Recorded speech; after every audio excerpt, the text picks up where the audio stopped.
गुजरता साल है और साल का ये आखिरी दिन है। अभी कुछ धूप है लेकिन जरा सी देर को तय है कि आखिर शाम होनी है।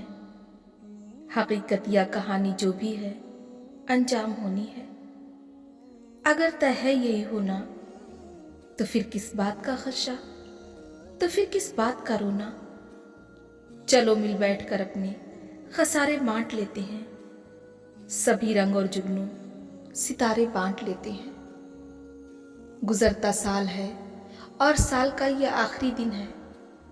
अभी कुछ धूप है लेकिन जरा सी देर को तय है कि आखिर शाम होनी है।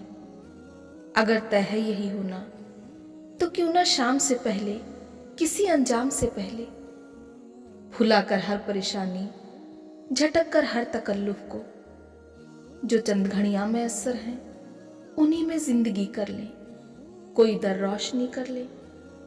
गुजरता साल है और साल का ये आखिरी दिन है।